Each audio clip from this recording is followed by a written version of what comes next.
And we are live Oh, I'm gonna see this. with Tiffany Auerbach. Yeah, that's good. That's perfect. That's the German pronunciation. She's a Yeah. holistic nutritionist, originally from Canada, and with a German last name and some German heritage, I'm sure. She A does little, one, yeah. yeah. Um, she does one-on-one coaching with private clients, where she focuses on gut health, emotional awareness, and empowered living as a means to achieve long-standing vitality. Her brand is called Crushing Healthy. She's had it for about 5 years, and she talks about the top tools to crush your health and live the life you desire. She also helps manage an e-learning platform that focuses on healing chronic diseases naturally called We Evolve. Very quickly, she's been an entrepreneur. Just want to add to her impressive bio. She's been an entrepreneur in the holistic health space for 8 years. She's been coaching for about five, co-founded a juice and nut milk bar. She even built the report for the Montreal Canadiens hockey team on the benefits of fermented beverages. So she's Yeah. worked with some stores. She's been a public speaker at provincial health expos. And this part's a bit of my favorite. I want to get into it later. She's hosted a webinar series on the Hippocrates Health Institute and also worked in many consulting and sales and marketing. So not to go on forever, but thanks so much. And thanks for joining us, Tiffany, or Tiff, as you said, it's cool to call you. Yeah, Tiff's great. Thank you so much. I'm so excited to be here. And you're joining us from Tulum today? Yeah. Mexico, it's like 40 degrees outside. Oh, perfect. That sounds awesome. Yeah. Yeah. Oh, well, Yeah. so yeah, we could dive right into your coaching. So how, um, you know, what do you do exactly, and how do you help people? So, I mean, it's pretty basic template. It's like, today health coaches are, pretty popular and common. More and more people are getting invested in taking care of themselves or wanting to learn more about their bodies and feel better than they have been feeling. So essentially, it's really just that. It's like between social media and the platforms, I will attract different clients. And then I sit like the way we're sitting right now. We just do one-on-one consultations. Mainly, I'm on a Zoom call with people. Sometimes I have clients here, which has been kind of cool. So I actually meet them in like cafes or wherever, and it's sort of always friends of friends that will support me and be like, "Oh, I love your content, so I want to meet with you, and I want us to do a session." But overall, it's clients from all over the world, mainly North America, but mainly the U.S. really. That I have had some clients in Europe and stuff as well, and then we sit, and then usually I'll send out a questionnaire for people. I want to know what they're looking to work on, and I want to get an idea of their health status. Like, you don't want to get on the call and be asking all the questions. You kind of want to have a report in front of you, and then right away, as soon as I start looking at their responses, I already start to know what the root of the issue is. And the whole concept of my type of nutrition coaching is getting to the root of the problem. It's not so much like being, giving you supplements to take that you're going to have to be on for 2 years. It's not this idea that you need to be constantly booking with me every 8 weeks so we can do like a check-in.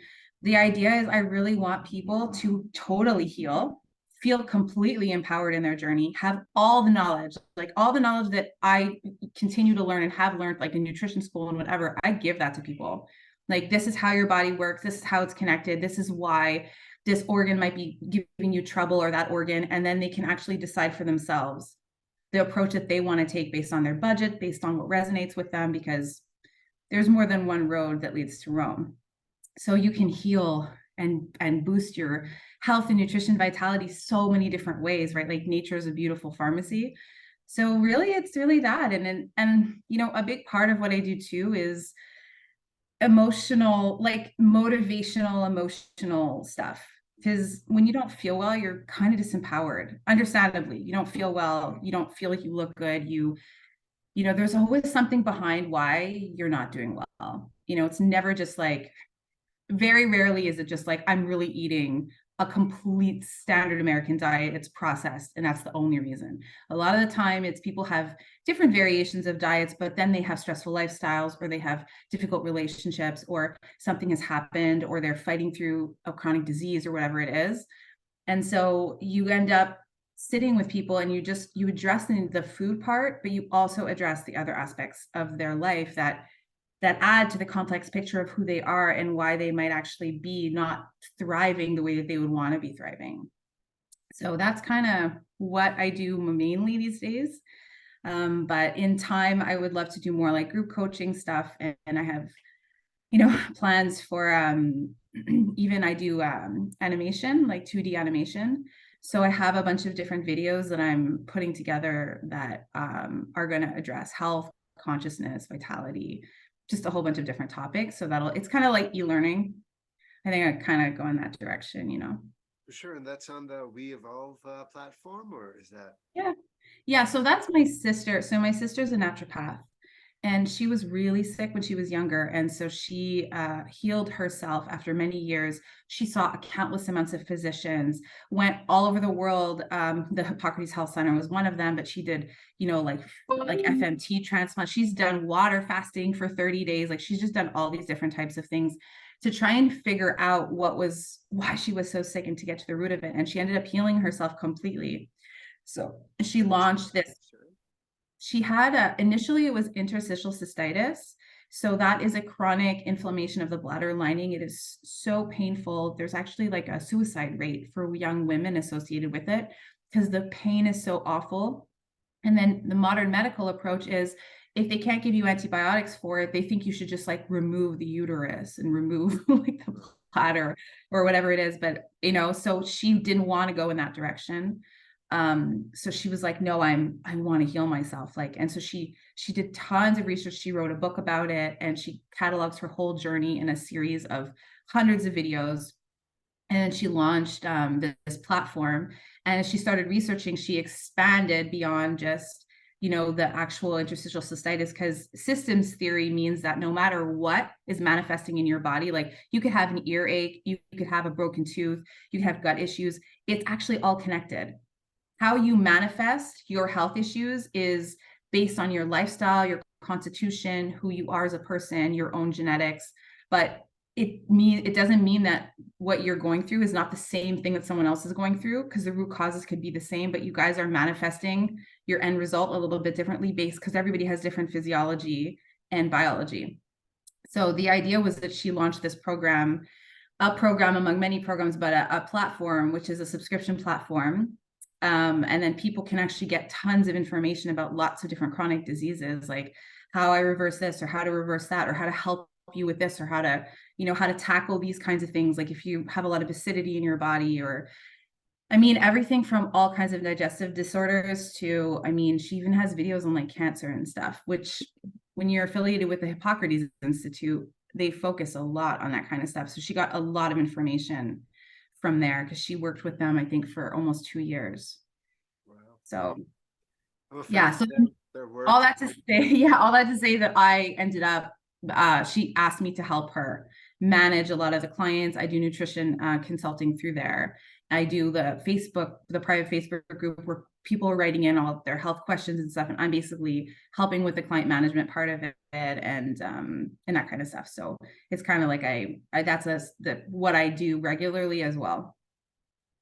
Awesome. No, and I love the bit about working with the more holistic aspects. You are a holistic nutritionist. You look at lifestyle issues.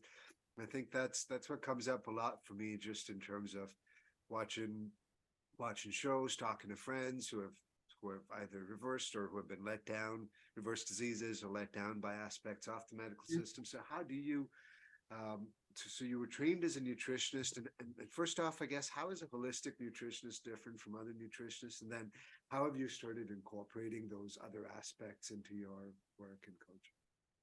Yeah. This is such a great question. So I really picked holistic nutrition versus the dietetics program because dietetics it's a lot more linear, and it focuses on the concept of macro and micronutrients. It does focus on like food quality and that kind of stuff. But what was missing for me was the energy and emotional, like the mind, body, soul connection aspect of it, which dietetics at the time, back in the day when I was looking at different courses, it was really like, we're talking like 10 years ago, it was like very mainstream.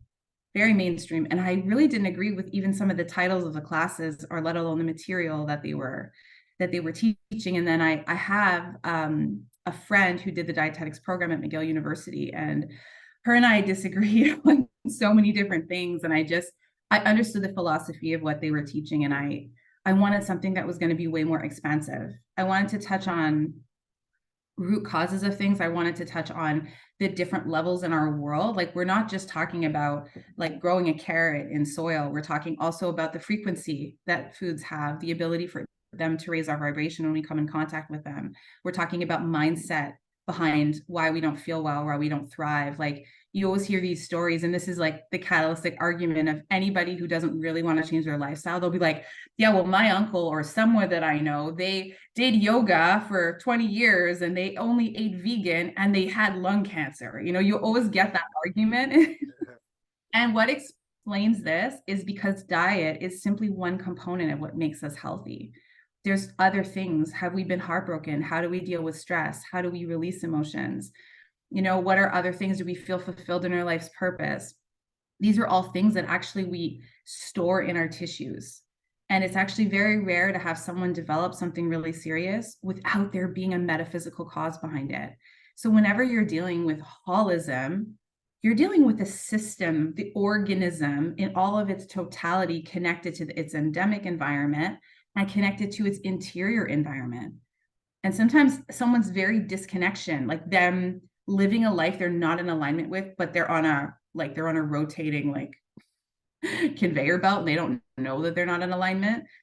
They won't understand why they're sick, or why they don't feel well, or why they can't get the look or the vitality that they're looking for.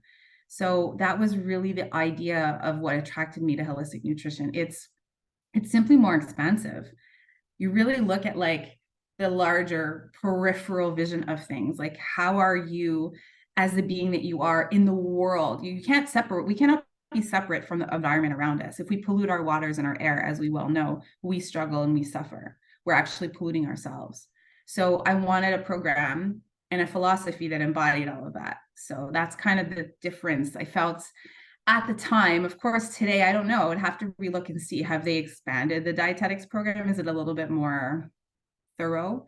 I didn't think it was really thorough enough. Like, people are like measuring their chicken on like 5 ounces of chicken and 3 cups of broccoli. That's so reductionist. Like, that's actually, calories don't even really work that way. Calories are energy. You can actually get fueled by the sun and other things too. Like, so it just made it seem like, ugh. For me, my personality, it was just like, it felt like this big weight, like to have to be sitting with somebody and then making a program for them and being like, you got to eat like 4 spoons of this and 6 spoons of that. I was like, that's because everyone is different, and the body's so smart. Like, we're not smarter than the body. Like, it's not going to be because you ate like the extra piece of broccoli or not that makes the difference. Right? Like, it's like give your body some credit. Anything that your body won't utilize, usually you can detoxify and it won't hold on to. So it's like very, very smart. So like, who are we to think that we can sit there with like a calendar and a measuring tape and like, a weighted scale and be like, this is exactly what you need, So That's awesome. In terms of, I guess that there are different body parts that I've read that associate with different emotional patterns. Is that something you've uncovered in your work or life? yes. So one of the best classes that I had when I did the holistic nutrition program was, what, I actually don't remember the name of the class, but the focus of the class and the textbook that we had to read was Anatomy of the Spirit by Carolyn Miss. Carolyn Miss is really associated. Yeah. She's associated with a lot of like the development, a bit like Carl Jung, like she does archetype development, that she does this amazing book that associates the disease patterns that people develop are associated with different chakras in the body. And those are, the chakras are also associated with different organs. And so if you look at things like, what's it called? Where you can do energy testing there's people that do energy testing and they come up to you and they can test the vitality of your organ. I guess it's the principles a bit based on Chinese medicine. And it's this idea that if your spleen is weak or if your kidneys are weak, those are areas that you're struggling. But then the emotions that are associated with those organs are part of the reason or the main reason why those organs are faltering or not as strong. So kidneys, it's like your fear center, or for instance, people that have thyroid problems or throat chakra issues have communication problems. Maybe they've come from backgrounds where they had to fit in to a specific environment to feel loved, liked, attached, where they've been told that maybe their opinions weren't appreciated, or where they felt in general they developed for whatever reason a difficulty in expressing themselves in their real truth and authenticity. And so we'll live these lives where we're suppressed, and then years will go by, and then we'll develop something like thyroid cancer. And it's like, I don't get it. I did this, or I did that, or did that. And sometimes when you scale back and you look at their lifestyle, the main thing that pops out isn't even that they did certain dietary things or had this kind of lifestyle or that kind of lifestyle or contributed in a physical way. It's that there's a lot of emotional stuff that they just didn't realize was caught within them. So, you know, it's just interesting. And that book was a huge game changer for me. And I would recommend it for anybody because it associates where you get sick to what you're feeling and what's going on. Like breast cancer in women, a lot of the time is associated with feeling lack of love, lack of nourishment, lack of nurturing in a relationship. Whereas like uterine problems and PCOS and all that stuff, right? Like it's associated with women not feeling sexual or sexually desired or loved in that kind of a way. So there's like a lot of really cool patterns that you can make. So I was fascinated by that. No, So definitely will check out that book. Briefly looked at a chart by Carolyn Miss years ago, and I kept meaning to go back to it, but you've reminded me, and hopefully listeners or anyone watching or listening will go back to that. That's awesome. And yeah, she's great. yeah, huge fan of her, and I like her no nonsense attitude. I think she's got a show on Gaia that I watched not too long ago, which was really fun. Yeah. Yeah, Okay. I'll have to check Sacred it out. Power or something. I think Sacred Power. I think. Okay. Okay. I'll definitely go and check it out. Yeah, she did. There was another book that she did that I was going to read. It was more about the archetypes, Hmm. more about Um, the different masks that we wear in our identities, right? Like, are you, I mean, like I'm not doing it justice and definitely not going to explain it in the sophistication that she would, obviously. But it's this idea that we're wearing different identities hmm. and we don't necessarily show up, or we have these ideas of how we should appear or who we are. And you're going into society with this identity mask in front of you. And then it's kind of based on these archetypes. They've like categorized it into different archetypes. Like, are you a jester type of person? Are you a lover type of person? You know, like all these things. So I think that's really cool to go Yeah, into that whole idea and to try and discover yourself on a different level through that sort of you know, approach or lens or whatever, you know. no, for sure. I'm a fan. I think it goes in with some Jungian archetypes, which are also really cool. It's a great Yeah. mix for sure. Yeah, it's for sure based on that. Yeah. Sorry, going back to your sister. So working with the naturopath seems like there's overlap already with what you've learned in your program and what the naturopath does, but I Yeah. guess yeah, if you could talk about what aspects, or do you refer people to naturopaths, or how does that synergy work, or that collaboration? Yeah. What have you learned from I, her, col- or I vice versa? Like, what have you thought? yeah, I love collaborating with people just because the scope of what different designations do. Well, look, I mean, I believe in expansion all the time. Just because you're a certified accountant doesn't mean that you can't be really proficient in, I don't know, like fishing, let's say. So I think that in life, we're not tagged into like, you know, the concept of the designation being your specialty and expertise. That the reality of it is comes back down to your interest level too. So a naturopathic doctor, for instance, they will go more into the aspect of chronic disease, know more about body chemistry and more about pharmacology and how to put those together. For instance, one thing I'm not loving, I don't love, and I tend to not really take on clients that are really on a ton of medications or have like tremendous amount of doctors, because it's unraveling that with the like medication natural food interactions is not really a specialty of mine.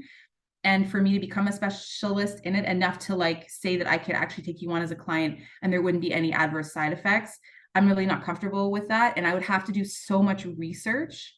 And then you take on so much additional liability. Whereas a naturopathic doctor, they're trained to do more of these things. So for me, when I start to see that I have people that are wanting to do a session, but I know that I don't have the scope or the knowledge that would really do them justice, I'll then refer them to other specialists that I know, that I trust. Functional medical practitioners is another big one. We have a whole host of them, especially in the United States now, and they're really big on social media, and I'll always refer people to them. Like, listen, if you want to work on this specific thing, like, you need to go see Dr. whatever, and these people like Dr. Jess Petrilli, I think her name is. I don't know. She calls herself Dr. Jess online, and I follow a lot of what she does. She's based somewhere in the States, I think like Virginia or something.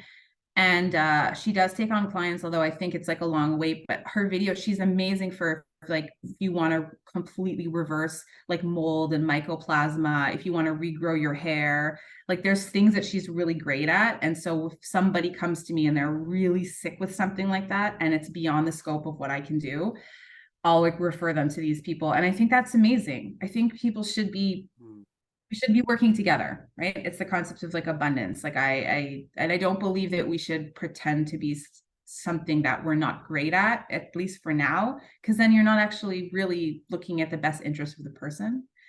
But yeah, so the big difference between a naturopath and like a holistic nutritionist is that. And then of course you've got other things. You've got like holistic psychologists that can come and help. Emotional trauma healers. Like we work with a girl who does past life regression. It's unbelievable. She nails you every time. Everybody did a session with her is like, how did you know? So she can talk to you a lot about past relationships that you have with people in this particular. Not everybody believes in the concept of reincarnation. But if you do, this idea that we're energy and energy never dies, it just transfers different forms, and that we come back on these sort of soul journeys in a human vessel. Let's say you're of that belief system or interested in that. Well, she's an amazing person to see, because she will say, like, okay, Tiff and Shay, like you guys had past lives together. What was the nature of those past lives? And how is that affecting the karmic cycle that you guys have to break in this particular life? Sometimes we meet people and we have toxic relationships with them, and we're just like so drawn, yet it's not good for us. We don't know why. And so she can help and like show you enlightenment in terms of what is going on. Like, oh, well, you have these past life unfinished things with this person. And so in this life, this is why you guys are meeting. This is why it's toxic. No, that's fascinating. That's awesome. A lot of the guests, most of the guests, some are devout Christians or devout, like strongly connected to faiths that don't typically allow that. But I think almost everyone who's been on this show has spoken about past lives or past life regression. It's come up a lot. So I'd love to hear more about that. So you actively refer people to not just like Dr. Jess, the functional medical practitioner, but also naturopaths. Yeah. It sounded like not just your sister, but other naturopaths too. And well, so far my sister is it's hard to sound like I'm not biased because she's family, but I mean this really, really honestly and earnestly. Like she's amazing. She's so good at what she does, what she's gone through, what she's built. And so she's like my top naturopath. A lot of the time people will see other people and they don't get what they're looking for. And then eventually they'll wind up with her. She doesn't do the one-on-one consultations anymore, although she did for years, but instead she has the platform. And in the platform, you've got, holy cow, you've got like 500 videos addressing all kinds of different conditions. And she does weekly update videos. So if you were writing in and you were saying like, oh, I want the answer to whatever, let's say I have chronic cysts or something. Well, and I've seen this doctor, this person, and I'm still in this situation. What do you recommend? They can write that in, and then she'll actually answer directly. Say, this is what I would do, or this is what you should, this is the video that you should be looking at, and that kind of stuff. So I often do refer people that have sort of chronic disease issues to her, but it depends on what the issue is. There are things that are out of her wheelhouse, and there are just simply different practitioners for different people. You read energy. Whenever you're connecting with somebody on their healing journey, quote unquote, you have to have an energetic vibe with that person. You have to be able to communicate. They have to love your energy. They have to be attracted to hearing what you have to say. They have to be open.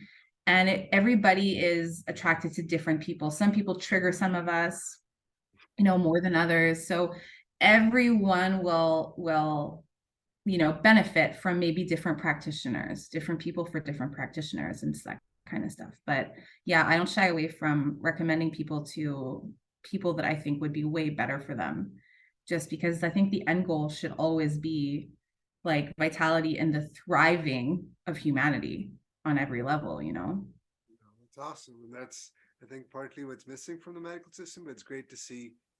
I mean, I guess they have Yeah. some referrals, but that holistic, the energy vibe. So just to recap though, because you mentioned a referral to a naturopath, a psychologist, a holistic psychologist, a past life Yeah. regressionist. So Yeah. that's a whole team. Does that Well, cover everything? The three that's three people can cover a lot, like three broad yeah, categories. I think they cover a naturopath. lot. Again, there's different functional medical practitioners out there that have different focuses. Like you've got Dr. Hyman, he's associated with the Cleveland Clinic. You've got the different team that works at the Hippocrates Health Institute. So for people that are looking for transformative cancer programs, a lot of the time I'll recommend them. There's like the Gerson therapy method, and there's a couple of ones that I've researched or that I've myself seen people. We've seen people that are like, I tend to not work with clients that are like really sick with things like cancer. I think I had one client one time. But I've seen through both my sister's practice and through being involved in the health field for so many years with different people and different organizations, I've seen people really heal from these types of things. And it does at the end of the day come down to your belief system. It really does. Like what therapy ultimately works the best for you is the one you truly thrive with and believe in. And so even in the medical system, you can have people that go into like a standard healing program based on pharmacology, and they will come out of it and they will feel like they did the right thing for them and that they're able to like move forward from that and pass and like live on. So at the end of the day, it really does come down to what you embody, what you really like feel most comfortable with. But if you're a person who's open and excited about this idea of getting in touch with nature and healing yourself on a more natural level, I mean, these programs can be amazing for you. So I will, depending on who I come in contact with, I will like always refer them to different, it could be everything from just a different superfood to just different institutions or organizations or social media platforms of people that I think are going to be amazing for them. You look at like motivation, like I'm sure Joe Dispenza. Yeah, huge fan. So there's that whole world too of like these motivational energy, like high frequency and vibration, like magnetize the life you want. Mhm. And so that is another part of what I also recommend. Sometimes I do entire programs for people, and then there's the lifestyle component.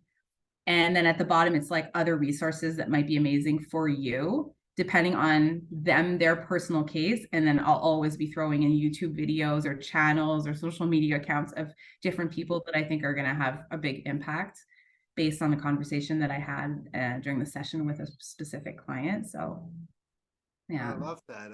That's awesome. And that's really encompassing a lot. And I guess I was gonna ask who your typical clients are, how long they work with you, just to get an idea of that. And you could talk about Yeah. that briefly. Yeah, so I started my questionnaire I put on a Google form so that I could actually track the analytics. And it's funny because I'm in the middle of redoing my website, and we were I was putting in the form so you can get it directly, you can click directly from like the website. And I was looking at the analytics and realizing, and it's like I actually have a 50% men and women ratio. Because I thought for sure I have more female clients, but no, I have a 50%. And the age range is also like quite distributed. So it's like I'll have some clients that are 25, but I guess the majority of my clients are in their midlife. But I also have clients that are 70. So it really is an interesting sort of range. But yeah, no, I started tracking that just to see for myself. And I was like, oh, wow, it's 50% women to 50% men. So yeah. But like what I really focus on a lot and I'm honest and earnest about is like it's gut stuff. Like things that I'm a bit weaker on, although all the systems are connected. But like if you're really wanting to like completely rebalance your hormones, I'm gonna talk to you about doing it through the gut. and the liver, and maybe your exposure to things like xenoestrogens and stuff. I'm not gonna, like, my approach is really always through the gut. That's really what, like, I'll use the word specialty or my main interest. I really do think it's like the solar plexus of the body. Our immunity is our gut, and all the nutrients get like brought into our entire body through our gut. Our gut communicates directly with our mind. So it's just like basically how we think and how we see the world is definitely connected to our gut.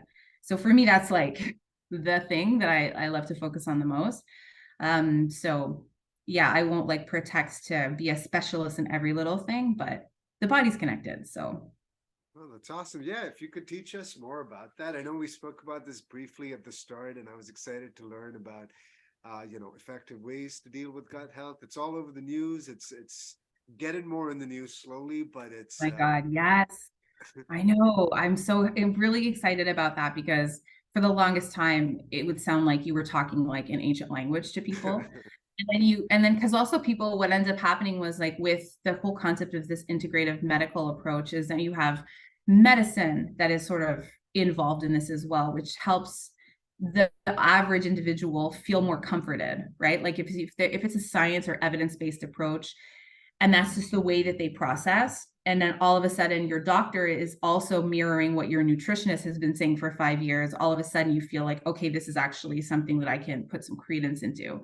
I mean, and that's a whole other separate conversation that we could have. But in general, now that science, quote unquote, is catching up with this, it's so great because then you actually also have funding and stuff going into these kinds of things. And I spend quite a lot of time on like websites like PubMed to get information because they're able to sometimes run some really cool tests that actually show correlations. And so it's really great to get sort of that additional beefy information whenever you're dealing with clients. They love to hear like, yeah, well, there was a study that was done on X amount of people, and then it showed without a doubt or within a margin of 80% that this improved this. They're like, oh, I love that. So I'm like, okay. So I don't know. That's just one aspect of like how excited I am about where we're headed. Like I think it's undeniable. I still think there are forces at play. This is probably a separate video. There are forces at play definitely that are trying to suppress information because pharmacology is a huge billion-dollar industry. And I think that the idea is if you have wellness everywhere, you're broke. You have no industry. So there's benefit in sickness for sure. But I think that what's happening in the undertow of it is that you still have these scientists, doctors, and medical personnel who are really interested in seeking truth and who are out there getting grants and running these studies and sharing this kind of information. And it's becoming a lot more mainstream and like on even this mainstream media. So yeah, I'm excited. Yeah. definitely heard if you can make a profit off it, if it's just juicing or fruits or veggies or making your own fermented foods, and it's It's not that much money to be made off that if everyone's doing it themselves. But um, yeah, yeah, there's a huge, yeah. sorry, go ahead. Yeah, at the end of the day, like the best way to understand anything, any system in our whole world is follow the capital. Yeah, Where does the money track? Who's losing? Who's winning? Who's profiting? How were things established? By whom? What backdoor deals were made? Like that's a big food politics is another big thing that I love to do. I'm going to do more stuff. I have videos, my animation videos that are coming out on that. And this idea of like, you take just like sweeteners like aspartame, well, those were backroom deals that were done in like the 80s, with like, it's like, oh, the science wasn't there to prove its safety, but the profit possibility was tremendous. So a lot of things were negotiated and changed. And so it's like most people, they have complete trust in whatever it is, whatever product is out there is going to be safe and regulated to a certain extent. And the truth is that there's a lot of things that get passed under the radar. So and it's in the name of profit. And so at the end of the day, all I say to people is if you're unsure about something or you really, really want to know about how it's benefiting or not benefiting you, follow the capital. It leads you to places you might not want to know, but that type of knowledge is extremely powerful because it helps the consumer make good choices for themselves. And it's informed consent. I think we all need to have that. No, you're right. I feel like that would be a separate video, but that's Yeah. a very important point. Thanks for talking about it. And getting back to the gut brain health. So if you could, and try to briefly hurt this, the neurons or the way the gut works as a brain, and how it's related to our to all the aspects of our body. If you could give us a little bit of a lesson. I know we discussed a masterclass. So what is the gut brain? How does Yes. it affect us? How many neurons? And then the 4 tips that you had discussed earlier. So then I'll just be quiet and Yes. I'll try and absorb all your. Absolutely. It's so easy to go into like 12 different directions. But so basically, the way our brain processes is deeply, deeply, intricately connected to the state of our gut. In fact, you have a highway system through the vagus nerve, which connects basically our gut to our brain. So whatever is going on inside, in your gut diversity is in your gut chemistry is going to affect your brain chemistry. So like if you look at the example of things like anxiety and depression, so we produced neurotransmitters like serotonin and dopamine. Those are produced by our gut bacteria. So a disruption in the gut bacteria that would, let's say, produce those neurotransmitters will create a deficiency in our brains, because our serotonin receptors are in our brain, but 90% of the serotonin that we get up there comes from our gut. Only 5% is like produced in the brain. So a person could easily fall into a depression and not understand why. And it has to actually do with the fact that they have gut imbalances, they have bacterial imbalances. And then we've seen through so many different modalities that when people re-inoculate their gut or change the diversity of their gut, their symptoms, their brain fog or their cognitive abilities come back, or their depression goes away.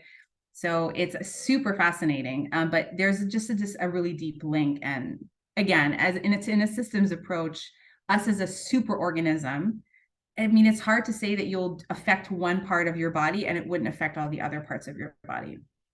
So whenever it comes to, like for instance, if we talk about the concept of a masterclass and I say, okay, well, these are unconventional tips that would be amazing to help rebuild your gut microbiota that most people might not be aware of, so you look at things like, people think food is part of it. Yes, it can be, but you have to realize something.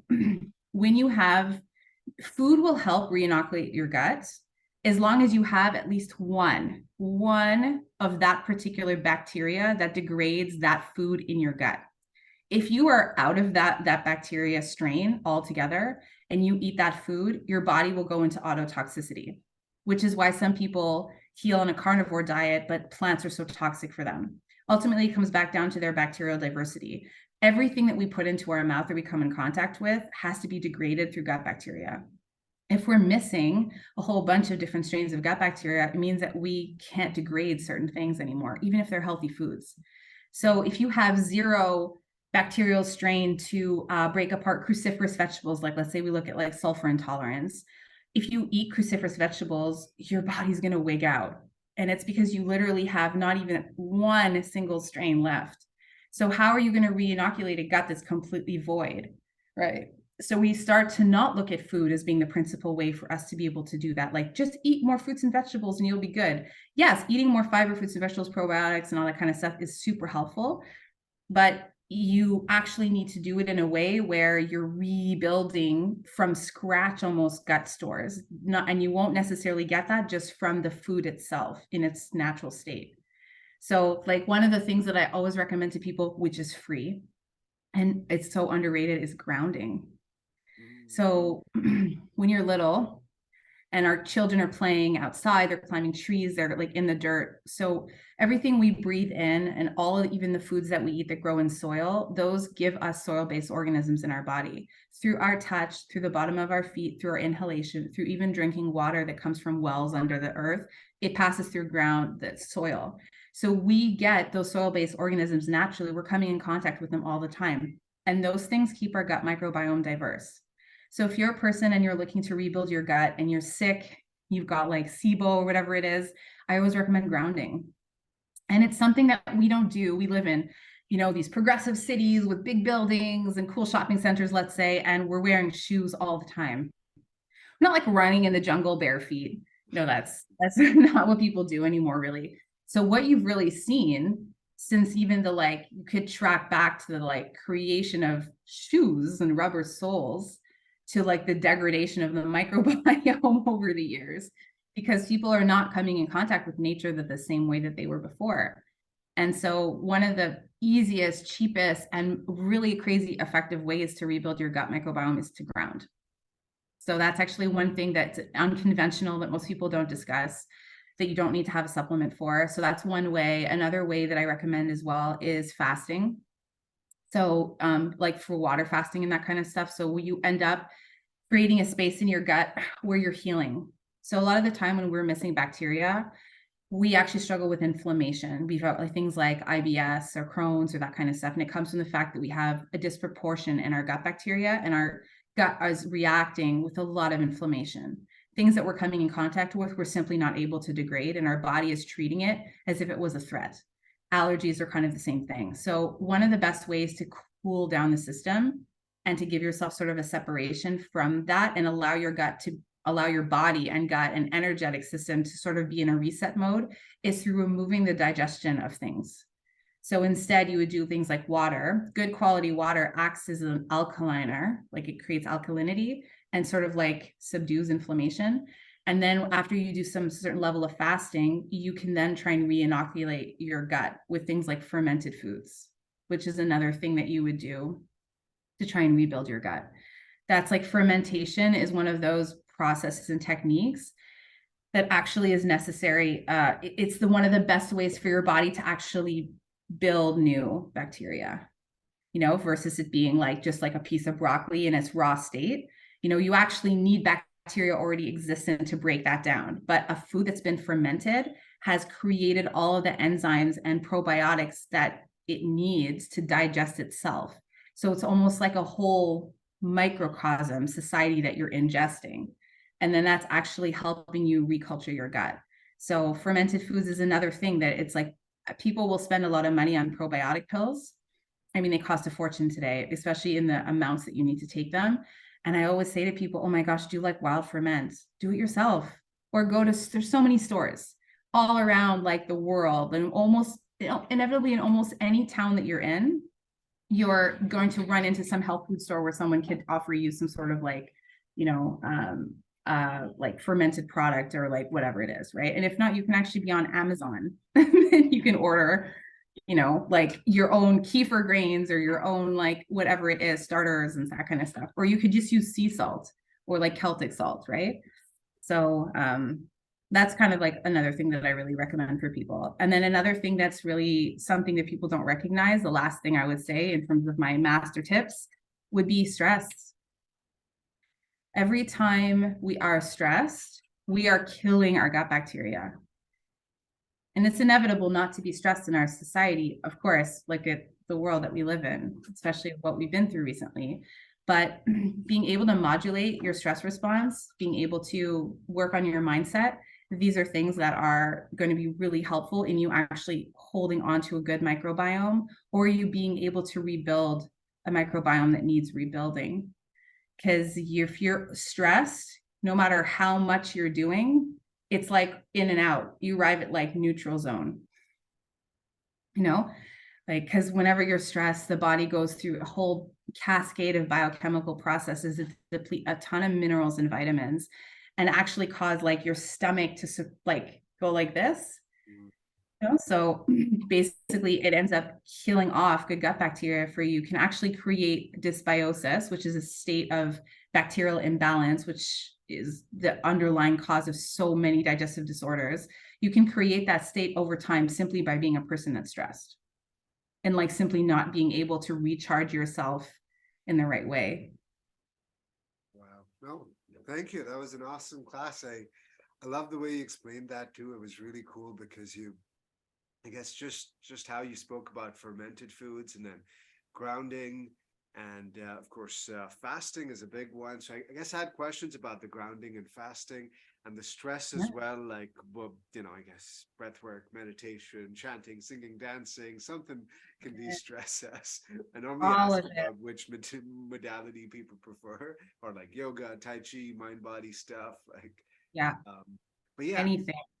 I love the way how you kind of described why fermented foods are good. It's like, hey, it's a microcosm that really kind of struck home in a way that I know it's good for me, but I hadn't quite heard that kind of explanation. Yeah. Thank you. You're That eating a little world yeah. that has all of the things inside of it that needs to like rebuild itself, like as if you were on like a Sims or like a virtual reality game and you have like, you're building like when you're building a new town, you've got the carpenter and you've got like the guy who's going to be a baker and you've got like the guy who's a brick and mortar guy. So it's like basically that's really what a fermented food does is simply the process of fermentation actually creates it's a living food. You transform a food it's still living. Like, let's say you take a piece of cabbage that's raw, it's a living food. But what you're doing with fermentation is you're actually boosting all of its bioavailability for the human body. And so it's a really cool methodology. I mean, it's an old methodology. I mean, we didn't invent it. Our ancestors knew way more than we did, and we look at societies in the world that have, like, for instance, if you look at the average North American, they've only got about 400 or 500 strains of bacterial diversity in their guts on a general level. This is like Canada and the US. We're supposed to have 3 to 4,000. So then when you compare it to like small societies or more untouched civilizations that live in different parts of the world, and you analyze their stool, you analyze their microbiota, they've got 2 to 3,000 strains. You have places where cancer is extremely rare or where certain diseases simply don't occur. And it's not so black and white where it comes down to like, well, they only eat plants or they only eat 1/4 carbohydrates or they only eat meat. It's not that. It's what is the quality of their food and what are they exposed to? Like, have they been sick for 20 years and been on antibiotics for 20 years, right? Like, it comes back down to the quality of the food. They grow their own food, they eat in togetherness with people, and the food that they're eating, sometimes they're employing a lot of these old-fashioned techniques like fermentation or sprouting or that kind of stuff, and it keeps your food integral and real. And every time you're eating it, you're actually eating so much nutrition and so much life force, essentially. So foods without life force don't give you life force, they steal from you. And I think that that's, for me, what fermented foods really represents. And anybody can do it. And it's not expensive. It's accessible. Real quick, is there a resource that we could go to for fermented foods, your website or another, say, person you recommend or social media? Yeah. So my website is under construction. I definitely don't have as much information as I plan on having there. One of the things that I like to tell the average person, I mean, there's so much information on fermented foods. You can just do a basic online search. But let's say you wanted stuff that was more quantifiable. Like I was mentioning earlier, like I will always cross check, or cross check's probably the wrong word, but I'll always, enhance my research with going on to a place like PubMed.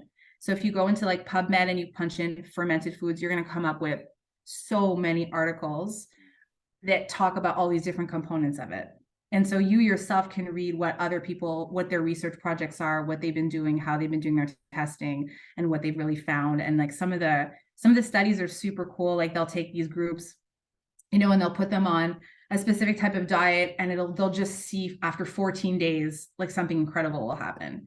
And I think if you're just an average person and you're looking for a lot of really cool, more technical information, that is a good place to go. And then of course, if you're just looking for like more holistic based information when it comes to like even growing your own natural food and that kind of stuff, like I would go between doing tags on social media or just doing basic searches online. Like you can come up with so many amazing websites. Like I think Mama Wellness is one that I read. Yeah, there's a few others. I guess I didn't prepare offhand a list, but I mean, I could always get you a list of some of the people and the websites that I love to read, where I love to get added information. And like authors and books too. For sure, yeah, I'd love that list. I mean, I'd have to Yeah. not to mooch off you to get too many freebies, but a few more questions about the different. So we had the four, of course, grounding, fasting, fermentation, and stress. So for the grounding, Yeah. I was curious. So someone I'd spoken to maybe on this podcast or maybe another kind of health professional, and spoke about how if you're on Wayfarin or a blood thinner or certain heart medication, then there's apparently a risk on being grounded too much. So I was trying to tell my dad to ground more, and and he's on a blood thinner. So that's something I was curious about, or if there are any, if you could talk about that, or if that's a concern at all. Yeah, and this comes back down to kind of what I was saying earlier about drug interactions with sort of natural therapies, let's say. And this is kind of one area where I would research before I would recommend. Like, definitely when there's a flag, I like to go and I like to research. I like to think that grounding removes a ton of inflammation from the body. Even just grounding, ideally you should be doing it 1 to 2 hours a day, which isn't realistic for everybody, but it does remove a ton of inflammation. So if a person is struggling with different types of health issues and they are on medication, that process itself can also cause inflammation in the body. So I actually think that there could still be a benefit. However, I wouldn't ever give a recommendation to someone or say, yeah, 100% go through with it until I would do the research. So in terms of blood, it's totally possible. It's not quite in my wheelhouse. So for this, I would consult with like a naturopathic doctor, or I would come back with research. So for your dad, like if you want to know, like I can go research it and then I can tell you what I think, and then you guys could make your decision. And also, if you haven't seen the free documentary Earthing on YouTube, I can also send you that link, because It's really, yeah, yeah, please it do. is like, yeah, your dad, like I always, that's one of the videos that I always usually put at the bottom of my protocols as well for people, because it's the guys and they interview different practitioners and different people across different, like, both the medical and the holistic field. And they talk about these benefits and what's happening in the body on like an ionic level, like what's really going on when you exchange ions and organisms with the earth, right? Like you're giving your positive ions and you're getting negative ions, and it's recharging your body and it's removing inflammation, and it's really cool. So I would kind of point you guys in the direction of watching that documentary first, and then definitely there's for me, I would need to do more research, but there's probably people out there that they know this answer immediately. Absolutely. From everything I've seen about grounding, I haven't seen any side effects. It's just that the one person spoke to me, and I feel I'm almost guilty of doing what we spoke about earlier, where people, you see this holistic system is being helped in all these different levels, but there's this very sliver, like looking in, in that very narrow focus, like, oh, this one medication. But overall, I do believe that it would be helpful. I was just a Yeah. little concerned by the one thing someone said, but again, it's do your research. But as far as I've read and seen, I haven't seen any downsides for anyone who's done grounding and watched the Yeah. documentary and all of It, that. like nature's more benign, so to speak, right? Whereas we look at pharmaceuticals and you're really taking substances, isolating them and make them ultra concentrated, which is ultimately what makes them more effective in the body. That's why you get fast results from pharmacology. And it's no different than a superfood. You're taking something like matcha, you're drying out the leaves, the green tea, and then you're concentrating them in a powder, and someone's taking a really condensed powder in a cup. So they're going to see faster results. It's the same concept. When you isolate anything, you make it more effective. But when you isolate it in that efficiency, you also can potentially create side effects, right? Which is like, should we be concentrating things to make them better? I mean, this is a whole separate thing. Like it could even come down to like CBD and all those kinds of things. It's like when we do extracts, like protein powder, pea isolate, anything that's isolated, you're creating a really condensed version, and you're separating it from the synergy of the wholeness of how it would come in nature's package. And we have to consider that those might actually have negative effects on us as well. So we weigh the risk opportunity of all the things decisions that we make for health every single day. But knowledge is power. So, I mean, I would love to think that nothing that nature creates in its general, natural, unadulterated state could be bad for us, even in contrast with the pharmaceutical. But, when it comes to our health and our well-being in our life, like, I don't, necessarily always think we should just like not check. We have to, like, pharmaceuticals are. It does kill us in some ways. I mean, Yeah, well, yeah, I mean, I don't know. yeah, there's a volcano watch happening right now in central Mexico, and they're on the verge of evacuating like the places around Mexico City. So it reminds you how intensely powerful nature is. So I don't know, like if you do want to be instinctive and aware, part of our instinct is to do our research and feel really, good about the choices that we're making for ourselves and to know what we're doing, like not to take something blindly or just listen to what one person says blindly. So No, yeah, I'd have to absolutely. get I'm back. sorry, my instant reaction was it's cool. Cool, that's fascinating. But then I'm sorry, I hope you and your family are Oh safe. yeah, we're far away from it, but Okay, good, good. in terms of how Yeah. nature wins and can be ultra powerful, yeah, you're totally right on that. I think I was just coming back to what you were saying, like that nature can kill us too. Like No, ideally it shouldn't, but we have to be like instinctive, right? no, for sure. I feel like I've learned a lot, but I also was looking at the time and it's already been an hour. But I did really want to ask you a bunch more questions. So I'm going to try and try and Okay. All uh, right, we can do like what are those called? Like not speed dating, but rapid fire types. yeah, like rapid fire. Yeah, rapid fire questions. Yeah. Yeah. So about the fasting though, there's so many different kinds of fasting. I've experienced some. Which ones do you recommend off the top? I know it's specific for each person, but which ones have you experienced or had the best kind of results with, like 16/8 going for a week or even a month? And yeah, what Yeah. could you briefly talk about the different kinds of fastings and which ones you'd recommend for various types of For situations? sure, for sure. Like, so this is the whole argument behind it. Physiologically, our system hasn't changed in thousands of years. And in a time where we used to, survive off of feast and famine, our body created processes in place which actually helped us detoxify and helped us thrive more by these periods of increased food intake and then no food intake.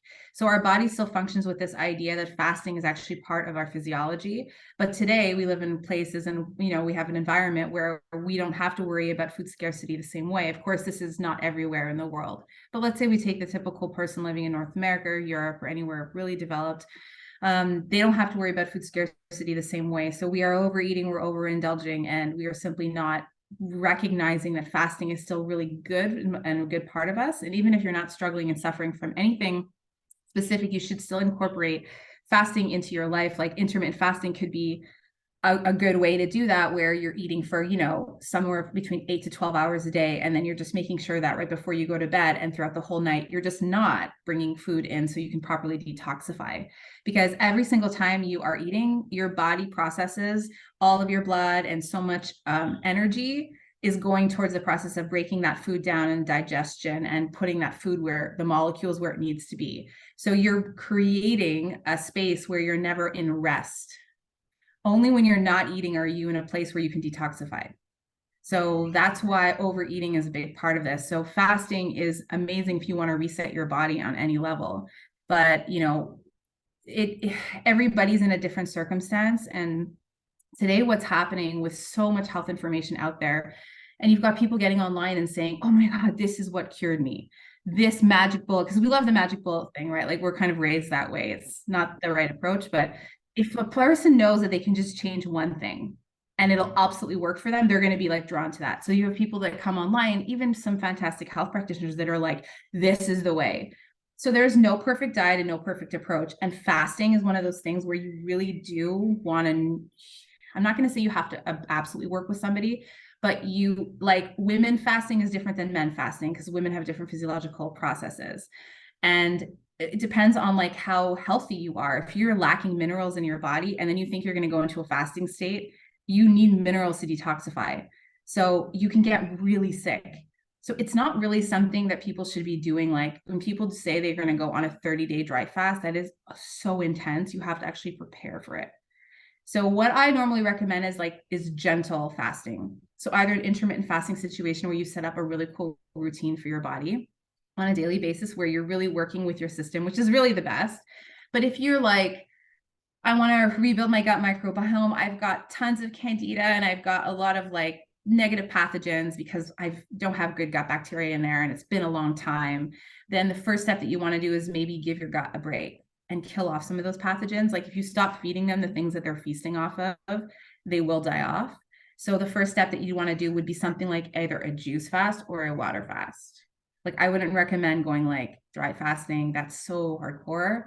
It's probably beneficial / necessary for some cases, but then you really want to be working with somebody on that.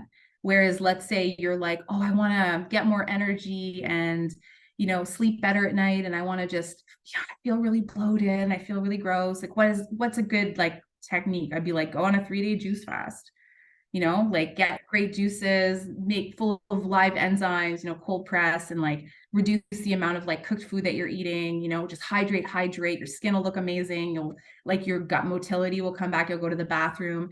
But do you need to be on a juice fast for 30 days or longer?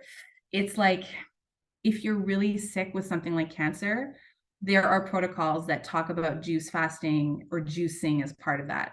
But if it's like you and me, and we've all got health issues, but it's nothing crazy, it's nothing that's, you know, then doing a short-term juice fast, like 3 to 7 days, is I call it gentle detoxification. So that's kind of what I would recommend. I never recommend anything super hardcore. If you're in a situation where you really do need that kind of body work, then you need to actually go to a specialist or go to a center. You know, like Hippocrates will actually build an entire menu for you. They monitor you. They've got physicians on place. They've got nutritionists on place. Your food is like, they grow their own food. Everything is like there for you. So they worked out an entire protocol. So you can be assured that when you go and you spend 3 weeks there, that you're getting the full package. Whereas if I were to say like, yeah, just go on a 3-week juice fast, do it yourself at home and not give you complete parameters based on your body state and based on, you know, your budget, where you're at and the frequency at which you can do it. I mean, that would be a huge injustice because it could be, you know, you might not thrive or you might even get sick. Well, that's awesome. And love it. Do you have like a favorite fast that you do or that you did that changed you, or if you have like a person story of how it impacted you or one of your clients and what? Yeah, juice fasting is kind of a top thing. Yeah. Okay, so water fasting, there's a girl that I met and did some workshops with here actually in Mexico, and that's what she does. She organizes retreats for water fasting, and she's got some great stories. Water fasting is a bit different than juice fasting, although there could be parallels, but water fasting actually allows you to purge your emotional body at the same time. Mm. Because food is comfort for us, it releases neurotransmitters like dopamine. Like if we crave junk food, sometimes we're sad, depressed, or anxious, and then we'll crave high sugar foods, and like we feel better when we have like a piece of chocolate or what, you know, a dessert. The reason for that is that we're releasing dopamine whenever we're bringing in pleasurable things. Now imagine a world where you're only bringing in water, no food. So you can't rely on that crutch, right? Like that breakup that you went through a year and a half ago that still hurts deep down, but you've like masked it with like going to the gym and like dating around and, you know, like getting a cool promotion at work. And you're like, I'm thriving. He's losing out. She's losing out, you know, but you really haven't processed the deeper wounds that caused for you. Well, when you go on a water fast, that stuff's coming out. Mm. So like water fasting is its own separate thing. And for that, I always also recommend to work with someone that can like, you know, be kind of like your guide or your buddy, someone that can support you, someone that knows quite a lot about what could happen because you start to purge, you know, your emotion. And then of course, like a lot of the time what happens with both juice and water fasting, especially with juice fasting, is you're like, if you have any constipation or you've had any like gut backup issues, you'll start to get a lot of movement. So that's also another type of purging, you know. Oh, and how long? Sorry, I've gone maybe 2 or 3 days typically, and I find it always helps me like mentally, emotionally. I've Yeah. done it for a while, so I got to do it again. It's been a few months maybe. It's cool to do it in the spring. So you want to follow the endemic calendar of where you're living. So the springtime is a time of rebirth and renewal for us, like especially if we come from Canada, the long winter, where you're craving comfort foods. Like who wants to do a juice fast in January when it's -20? You know, like it's you might feel like motivated because you just come off of the holidays, let's say. But in general, if you do it when the weather starts to warm up a little, and you're in sync with the detoxification of like the world is being reborn, things are like becoming back into vitality. So doing like a cool 3-day juice fast in the springtime can be super beneficial for you. But I usually say that 3 days can be powerful. You don't, I mean, it's like, I always say it's 3 to 7 days. Everybody's different. What are you being called for? Like, what's resonating with you? Like, if I say do juices for 5 days, are you like, yeah, that makes perfect sense? Because we have intuition inside of us. We're all ultra powerful. We're not always as connected as we should be, but like, you know what you need more than even what I know. Like, so, I'll say 3 to 7 days I in gotta terms of listen to the inner that. voice though. I think my gut, my heart is telling me, yeah, I could do with 5 days and it'll be beneficial. But part of me is like, I love food so much, you But know. see, then you can try. You go one day at a time. Yeah. No one ever has to feel deprivation is a strong psychological thing for us. People feel like they go on health regimens and they have to do it because they're going to feel better and they want to lose weight or they want to, get rid of their brain fog, but they're like dreading it. Well, so what you're setting up is a disalignment within your cellular communication, your heart. There's no mind, body, soul connection with that. So the idea is find something that brings you actually a level of excitement. Which is why so many different practices can be used to boost our health or, reset our health or even heal from things. It's not like John Blow over here did a juice fast and he healed from cancer, but maybe for you, something else is going to work because maybe doing a juice fast, the idea of not eating solid food for any period of time is like, shoot me now. Like you don't want to have a negative mindset going into any healing modality because that's counterproductive, I get what you're saying.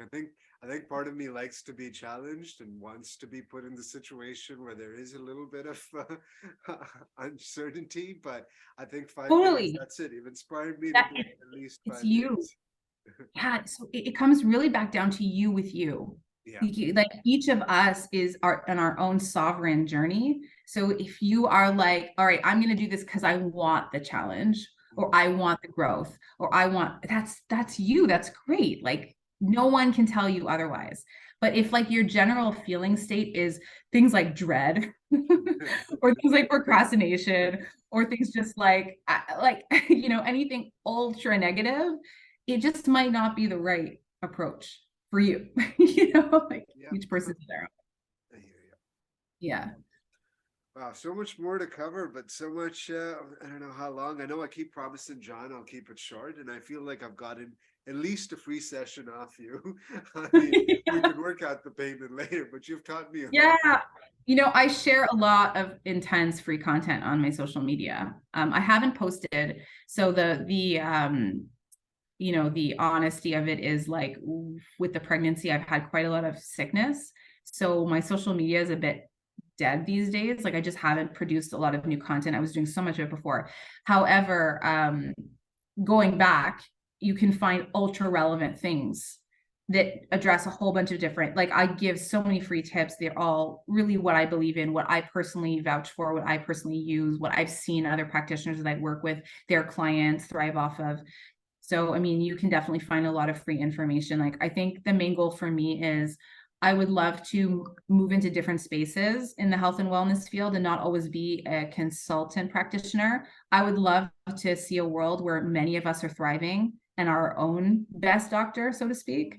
That's what I would love. Like, I think that the idea is that if your career doesn't have built-in obsolescence, then are you really doing it to the best of your abilities? Like, isn't the idea to transform, change, and ultimately forever impact a situation? I just want people, oh my gosh, I think that if we have a world of true health, we have a world of empowerment, and we've got a world where people don't have to focus on like the Maslow's hierarchy of needs of health. Like if you don't feel good, you're not creating, you're not contributing, you're not happy, you're not giving love, you're not bestowing your gifts to the same level that you would if you got up with a spring in your step every morning and you felt great. So the idea of us getting a world that is healthy and thriving is just like so fundamental to my mission. Well, Like, and I you don't want to do. have like clients for a long time. Like I have some great loyal clients, but I don't like, I should not be seeing you over and over again over the period of 2 years. Like, no way. That's Yeah. coming from a deep place, and you can see that, and it's so much love. Yeah, I know what he's like. No, I really appreciate that. Like, and I always ask, like, and I find the best coaches or guides or teachers or people who make themselves redundant or obsolete, and it's great that you Yeah. let me bring that up, but you did, and I love it. Thank you Uselessness for is doing really what this. I'm going for. Yeah, Just uselessness. Because then you can focus. Like the so thing is, useful that you make yeah, yourself become useless. useless. I love Yeah. it. Yes. Still gonna use that in like a meme, and I will quote you. Be so useful No, they that's can become you. I What you're love the preaching. passion too. It means a lot. Yeah. Thank you. And for the Yeah, time. this is why I like speaking engagements, because I'm like Yeah, you great. I got me remember. charged. I was gonna make a smoothie anyway, but like I'm gonna, you know, I also have some dirty snacks I eat after the 80/20. But Yep. yeah. I know we've Yeah. gone over, but I'm also trying to figure out how much over. I think we were started at what, 1:20? We Yeah, we're only an hour and a bit. yeah, we're like an hour, a little over an hour, yeah. Yeah, because I think your recording started early. Because I also was curious about, and I don't know, we can very briefly touch about it, but I guess you have so much information that it's not going to be brief. But about like things like sprouting, and the other question I had was just about how the ancient cultures use fermentation, and specifically what your favorite fermented foods are, just in terms of taste, in terms of what you enjoy and your like family and people around you enjoy the most. So first, just fun things. What are your favorite fermented foods, and what do you enjoy eating the most? So I love like sauerkraut things or fermented veggies like carrots, beets, any of that kind of stuff. I mean, at this point, you can almost ferment anything. What's cool is you can go into the fruit arena. So there's like a whole new thing. You can make these fermented fruity beverages like tepache. It's big in the Latin Americas. It's like pineapple that they ferment, and then they add things like, cane sugar to keep the fermentation process going, because when you're fermenting fruit, you're really looking at it from like an alcohol perspective. And so the bacteria actually need sugar in order to create probiotics. And the final product wouldn't be something that's overly sweet. It would be something that's a little bit acrid, but that has like a pineapple taste. But like kombucha, Tepache uses sugar in order to grow its probiotic strains. So initially what you'd be doing is you're taking fruit, you're adding things like sugar to it. You can make water kefir. So I had like a laboratory of water kefir here in 2021 in my back kitchen. And water kefir grains, or kefir grains in general, once you put them in a liquid, they really multiply rapidly. So you end up having all these colonies of kefir grains. And so then you have to find more liquid and more mason jars to put more kefir grains in as they multiply. You can't just like all keep them in the same jar, because like they'll start to die because they'll be missing nutrients. So I wound up with a counter filled with like mason jar bottles like a crazy person. And then I was like, but I was experimenting. So I was doing things like blackberry and raspberry water kefir. I was putting in mango and other ones. I was just doing like plain ones with cane sugar. And I was experimenting, and it was so much fun. So there's so many things that you can really do, but I would probably say like, things like working with sometimes like chutneys or things that are fermented, like in the fruit arena, something that I'm really interested in these days. And yeah. And then it comes back down to like my favorite stuff is going to be like the sauerkraut or like fermented carrots or like pickles. Make your own lacto fermented pickles, and you can add in any of the spices that you want. Like you can add in garlic, or you can add in dill, or you can add in whatever. Oh, you Oh can even man, add I in a was little bit thinking of of that. sugar. Yeah, it's great. Like, and honestly, you don't even need like, I'm not a huge fan of the concept of starter cultures, which is where they give you the like yeast and bacteria to put into the liquid jar with your pickles, let's say, and it creates the process. For me, I use things like sugar and salt, Mm. because those will also feed depending on what bacteria you're looking to cultivate. Those will actually feed. So if you want to make homemade sauerkraut, you're like at home, get good quality like sea salt with it has minerals in it. You can't get like the table salt stuff that's like void of things. Get like sea salt, Celtic salt, get your cabbage, slice up your cabbage, pack it in your jar, throw in some good quality water, and throw in a bunch of salt. Cap it and leave it on your counter. super simple. And our ancestors were really smart because in order for their survival, they had to come up with all of these different ways to protect their food sources during different periods, whether they were nomadic and they had to travel with their food, or if you look at our Canadian heritage where there's winter time, how are you eating in the winter? You had to ferment. Fermentation was a natural process of development that occurred through just us being able to like keep our food in a way that we could preserve and eat it throughout the cold winter months. So we would create fermentation, different fermented products, even cured meats and things like that. And then we would put them in cellars. And therefore we would be able to eat, all year long. And I think some very wise societies probably knew that there were beneficial vitamins and nutrients inside of fermented foods. But I think for other people, it was just a process that naturally developed in terms of a technique to keep food viable. And then they always recognized that they they didn't get diseases because, for instance, if you have, you get vitamin Bs, because a lot of vitamin Bs are produced in your gut by your gut bacteria, and vitamin B or B12 deficiency and stuff comes from the fact that you are missing a lot of that bacteria, and you can actually re-inoculate your gut with that kind of stuff through fermented foods. So probably our ancestors were recognizing that they were able to ward off a lot of really serious diseases with these types of techniques. They probably put two and two together. There's probably literature out there that supports this, but they did it as a means of survival. And like, in Mexico, where they'll use like fermented corn, like masa and stuff, to make either different tortillas or to do different things, like they do that because it's a form of preservation for the food, and it, like, the shelf life of the food is naturally extended and those kinds of things. So yeah, I think that we come from a rich food culture. Like our ancestors were wise. They had more survival instinct than we do. Like some of us are like, oh no, my Costco card ran out. What am I gonna do? Like, or like Loblaws is closed. Like I'm gonna starve to death. Like that's us today, where it's like if we can't just like go in and pre-prepared food counters are all the rage. Like you have to realize that back in the time before all this convenience, it made the difference between life and death for our ancestors, how they were eating. So yeah, I love the ancient stuff, like call it ancient. I'll say ancestral, but they had it right. Like, even though there was other reasons why those societies struggled, like dental records, for instance, that they pull, like in archaeology, they'll pull, if they happen to find dental records or dental, like fossilized teeth, and they analyze them, they're in way better shape than us today. I mean, today we've got things like dentists and, we know a little bit more, but, they didn't have all that we had technically, and their teeth were in amazing condition. How do you explain that?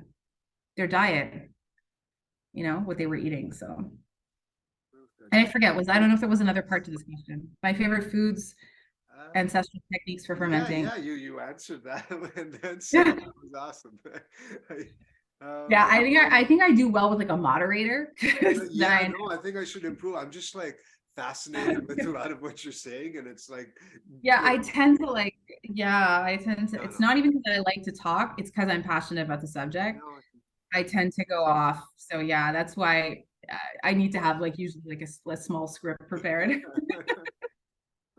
I guess, yeah, we have gone way over time, but I wanted to ask you real quick about your spiritual journey. It sounds like it was through food, but in terms of practices you've adopted, in terms of your connection to divinity or your intuition, how you've grown that.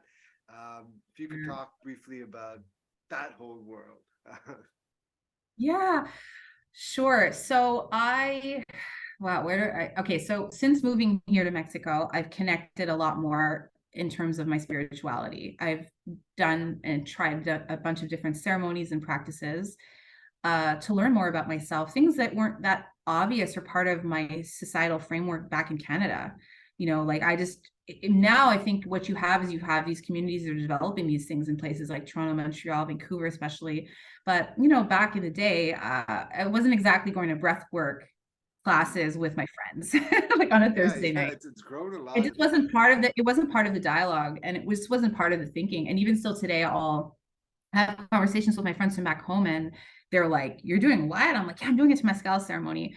So at the end of the day, I think that changing countries and being exposed to just, a more spiritual community has been really helpful for that. And I've definitely seen the benefit of things like meditation, things like breath work, things with like connecting with yourself. And that's done on so many different ways, and it's different for each person. It can be making music for one person. For me, it's journaling and writing, spending time in quietness, and what you really are trying to do is you're trying to get to the bottom of why you feel things that you feel, why you think things that you think, and what would really bring you excitement and joy. Like what sparks joy in each person. Sometimes we think, like, there might have been a period of time where you could have asked me and I would have said a thriving career that I feel purposeful in, X amount of budget, or, this and this. I would have named things that were a bit more by our societal standards as like material milestones. Today, it's just like this idea of speaking my truth, being able to build and be around people that truly embrace and accept me for who I am. Like having just like not have conversations where you have ego or where you feel like you need to say something to fit in, which isn't really and so for me, I believe that everybody as their own sovereign entity decides between the faith that they want, the practices that they want, whatever resonates with them. There's no one perfect practice. For some people, meditation doesn't call to them. For other people, it does. And we were even talking earlier about this idea of like renewable energy and reincarnation, and that perspective, let's say, doesn't exist in all religions. It doesn't exist for all people, and that is okay. Everybody is entitled, and they have to connect with their own truth, right? Their own, like, it's so important for us to feel good and feel feel like what we're choosing or what we believe in or what we're connected to is really how we feel, right? Like to actually feel validated in whatever direction that you pick. And for me, yeah, it's kind of like energy based. So I believe energy renews itself. I believe it doesn't die. I think that the foods that we eat change our vibration. I think that spending time in quietness and experimenting with things like meditation does really impact and can really benefit your life. But I'm nobody to tell someone else that that's the path that they should have to follow. So. No, I love it. I love it. Thank you. And so I do actually often do a rapid fire at the end, but we've gone over, but we've kind of covered those topics. So I ask people, and again, if you want to, I could still read out what I ask, and if you've kind of covered it. So I ask people to talk about, say, things like breath work. You said you've enjoyed a little bit of that, meditation, Yeah. like I mentioned earlier, chanting, singing. I throw in things like religion or God, or your idea of God, or plant medicine, or psychedelics. You mentioned mezcal. Yeah. So that's helped you on your journey. If there's Yeah, I did a few ceremonies for that too. I think I've become more of a student of life. I want to know. I want to know how things work. Whether it's at the biological level of your cell or geographically, or the geological processes that govern our planet. Like, I'm super curious, and so I often don't say no to trying new things, because at the worst it'll be maybe a negative experience, but it'll be experience that I can learn from and grow from. So yeah, so I definitely did all of those different things, and I decided along the journey, some things I loved, some things resonated with me, some things didn't resonate with me, how some things helped. Like, I think in terms of, we could talk about this idea of shadow work, or getting connected with our inner darker side, or the wounds that we haven't healed as people. Those things really help. Things like breath work was big for me, because it actually started to bring images up in my mind of things that were really painful from my past that I didn't realize I was still carrying with me today. And then other things like plant medicines have helped me connect more deeply with myself, to find out, I guess it's more the ego stuff. Like, what I've found through plant medicine has been that the dissolution of the ego for me is a lot easier. It's been more like I started to see myself in like all the layers that I was, like the Carolyn Mist, like what masks are you wearing? You know, like then I was like, oh my God. And then you kind of go through this like, who am I? Like, you know, this whole thing where it's like you're questioning so many parts of yourself. And it's really, it can be very disruptive. And I get why not everybody wants to do that kind of work, but I assure you, if you're willing to do the hero's journey, what you come out with on the other side is like a version of yourself that I guarantee you're gonna like fall in love with. That's kind of what I would, yeah. And I'm not saying everyone has to do plant medicine by any means. Right. I don't always agree with all of it. I do believe people use it as a crutch. Some people are like, yeah, I'm on my 49th ayahuasca ceremony. And I'm like, how's that healing going? And they've like done no healing. They're just like escaping, you know? So I think intention is really important. Why we choose to do what we do, why we're drawn to the things that we're drawn to, whether it's spiritual practices, relationships, foods, what is the intention behind why we're drawn to those things? And if you stay focused on that and you're honest with yourself, then you know why. Is it coming from an unhealed wound? Is it toxicity? Is it because you're really being called? Is it part of your purpose and you just didn't know? There's different, you know, there's different, I don't know. I think intention is really where it's at. Absolutely. I've spoken to people, and me myself have used meditation as an escape, or things that seemingly are not quite escapes, but that's amazing. Breath work comes up a lot, and I'm been getting more into it. And was there like a kind Yeah. of breath work that you can think of, or? So for me, the only type, and maybe this, I mean, this is a good question because maybe there's different types that I haven't like researched into. But the type that normally that I do is what facilitates alkalinity in the body. So you're usually when I do breath work, I do it lying down and I do it in a really meditative space. And I actually really enjoy when I go and do it in groups with other people because I feel like the energy is really beautiful. And then everybody shares their story. And I think through the sharing of your story is where a lot of healing takes place and a lot of connection with humanity.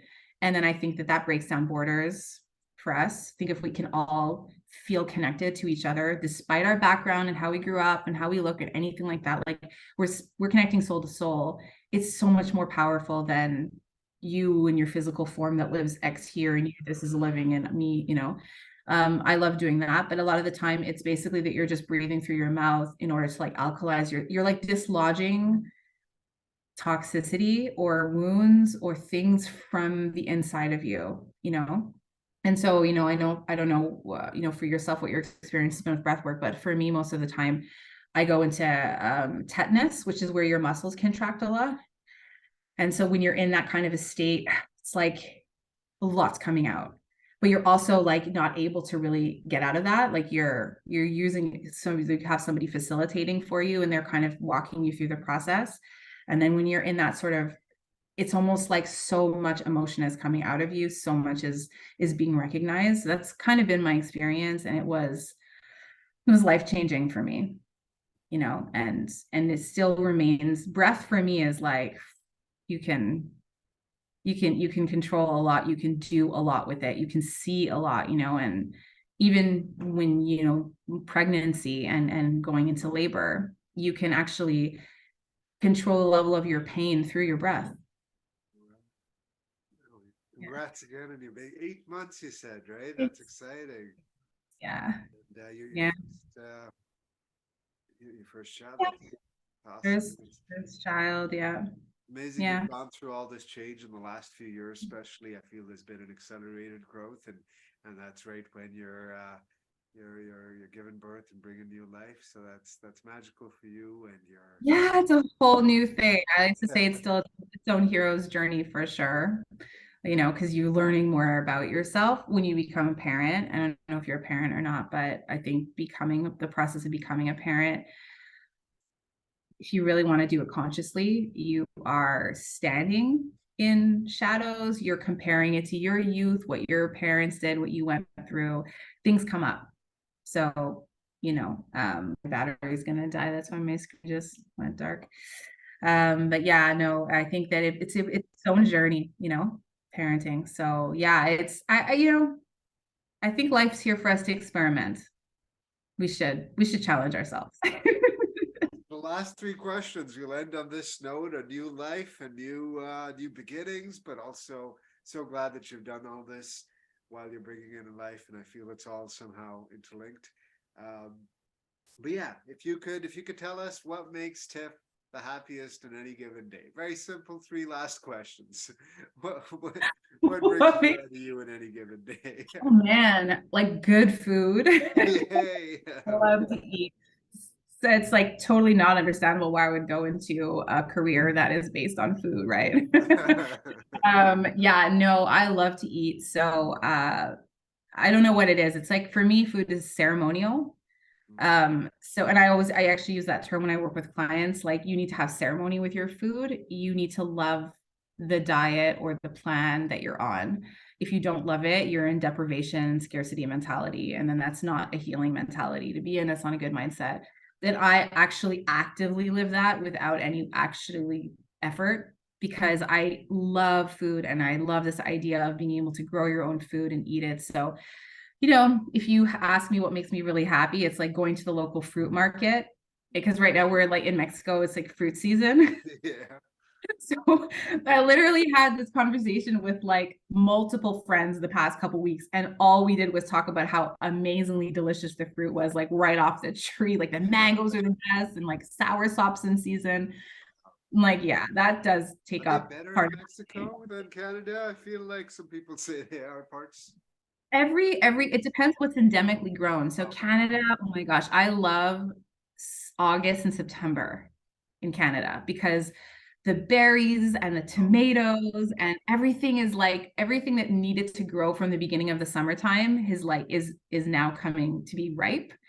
And so for me, like August, where you have blueberries and then you also have cherry tomatoes and you've got all these delicious things, like, you have different months for different things. But if you're eating local farmers market in Canada and you're doing like asparagus when it comes out in June or fiddleheads when it comes out in May, that like for me is like when I was in Canada last summer, I think I lived at the different markets because I had been in Mexico already for like a year and a half and I just hadn't had some of the stuff. You can't, not everything is like, you can't get everything here. Like here, they don't really have a lot of red berries in the region that I am.